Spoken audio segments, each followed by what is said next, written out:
لبيك اللهم لبيك لبيك لا شريك لك لبيك إن الحمد والنعمة لك والملك لا شريك. الحمد للہ رب العالمین والصلاة والسلام علی سید الانبیاء والمرسلین اما بعد. اتم الحج والعمرۃ للہ.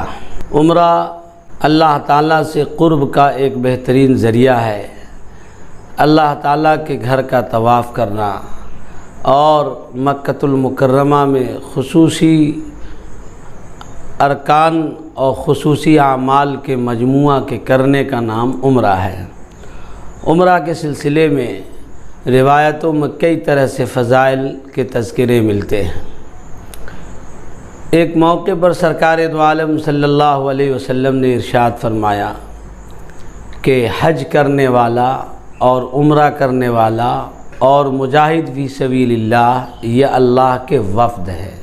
وفد کا مطلب ڈیلیگیشن، یعنی ایک جتھا، خصوصی جماعت جو کسی دفتر میں اپنی درخواست لے کے پہنچتا ہے، اپنی باتوں کو ڈالنے کے لیے پہنچتا ہے.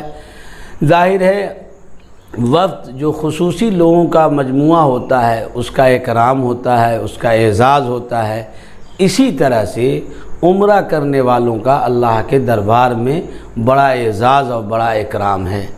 اسی لیے اللہ کا قرب سمجھ کے اس کو کرنا چاہیے.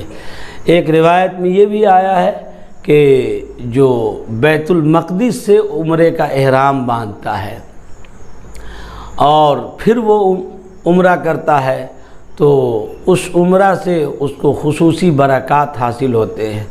ایک موقع پر سرکار دو عالم صلی اللہ علیہ وسلم نے فرمایا کہ حج اور عمرہ گناہ کو بھی مٹاتا ہے اور فقر و فاقہ کو بھی دور کرنے کا ذریعہ ہے. جس طرح سے بھٹی میں ڈال کے سونا اور چاندی اور اسی طرح سے اس کے گندگیوں اور میل کچیل کو دور کیا جاتا ہے، اسی طرح سے عمرہ کے ذریعے انسان کا میل کچیل دور ہوتا ہے.